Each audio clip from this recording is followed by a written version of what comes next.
నిజమే, ఇండస్ట్రీలో తరచూ ఏదో ఒక వివాదం జరుగుతూనే ఉంటుంది. దాని గురించి మీడియా, సోషల్ మీడియాలో 4-5 రోజులు వార్తలు వైరల్ అవ్వడం, ఆ తర్వాత యథావిధిగా కామైపోవడం, ఇదంతా అందరికీ తెలిసిన విషయమే. కానీ ఈ మధ్య మాత్రం ఇలాంటి ఘటనలు ఎక్కువయ్యాయి. మొన్న రాజ్ తరుణ్, నిన్న జానీ మాస్టర్, ఈరోజు హర్ష సాయి. అసలు ఇండస్ట్రీలో ఏం జరుగుతోంది? ఒకరి తర్వాత మరొకరు లైన్లోకి వస్తున్నారు.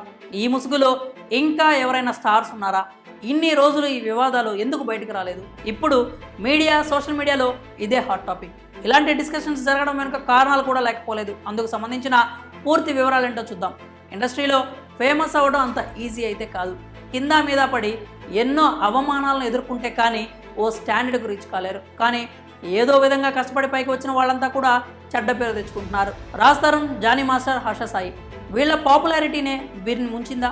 ఒకరు పాపులర్ యూట్యూబర్ పెళ్లి పేరిట అమ్మాయిని మోసం చేశాడు. ఇంకొకరు ఫేమస్ డాన్స్ మాస్టర్ అసిస్టెంట్ జీవితంతో ఆడుకున్నాడు. మరొకరు ఫిల్మ్ హీరో అమ్మాయి పాలిట విలన్గా మారాడు. ఇవన్నీ ఆ బాధిత యువతులు వారిపై ఇచ్చిన కంప్లైంట్స్. ఈ ముగ్గురు ప్రొఫెషన్స్ వేరు, కానీ ఎదుర్కొంటున్న ఆరోపణలు మాత్రం ఒకటే. ఈ ముగ్గురిపై రేప్ కేసులు నమోదయ్యాయి. అమ్మాయిలను నమ్మించి మోసం చేసిన విషయంలో రేప్ కేసులో ముగ్గురు అడ్డంగా బుక్ అయ్యారు. ఇప్పుడు వీరిపై మీడియా, సోషల్ మీడియాలో అనిపిస్తున్న కథనాలను చూస్తుంటే ముగ్గురు నిండా మునిగిపోయారని నిస్సందేహంగా చెప్పొచ్చు. మొన్న జరిగిన రాజ్ తరుణ్ వివాదంలో ఇప్పటికీ ఎలాంటి క్లారిటీ లేదు. రాజ్ తరుణ్ మూవీ ఏదైనా రిలీజ్కి ఉందంటే ఆ వివాదం ఒక్కసారిగా తెరపైకి వస్తుంది. ఇక నిన్న మొన్నటి వరకు నెట్టింట బర్నింగ్ టాపిక్గా మారిన జానీ మాస్టర్ కేసు విషయంలో కూడా అనేక కథనాలు వినిపించాయి. తాను ఏ తప్పు చేయలేదని నిక్కచ్చిగా చెప్పి లోనికి వెళ్ళిన జానీ మాస్టర్ కొద్ది గంటల్లోనే రిమాండ్ రిపోర్ట్లో తప్పు ఒప్పుకున్నాడని తేలింది. ఇక ఇప్పుడు హర్ష సాయి విషయంలో కూడా ఇదే జరుగుతోంది.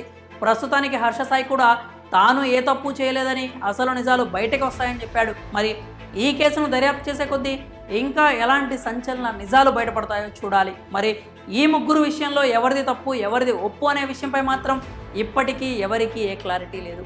ఎందుకంటే హీరోల పాపులారిటీని వాడుకొని వారి జీవితాలను నాశనం చేయడానికే బాధితురాళ్ళు ఇలా చేశారా? లేదా వారిపై నిజంగానే ఆ అఘాయిత్యాలు జరిగాయి కాబట్టే అంత ధైర్యంగా మీడియా ముందుకు వచ్చారా? లేదా దీని వెనక ఇంకా ఎవరైనా ఉన్నారా? ఇలా రకరకాల చర్చలు జరుగుతున్నాయి. ఇండస్ట్రీలో ఇలాంటి ముసుగు వేసుకున్న వారు ఇంకా ఎంతమంది ఉన్నారో అంటూ నెట్టింట గుసగుసలాడుతున్నారు. రానున్న రోజుల్లో ఇంకా ఎలాంటి పరిణామాలు చోటు చేసుకుంటాయో చూడాలి. మరి ఈ విషయంపై మీరేమనుకుంటున్నారో మీ అభిప్రాయాలను కామెంట్స్ రూపంలో తెలియజేయండి.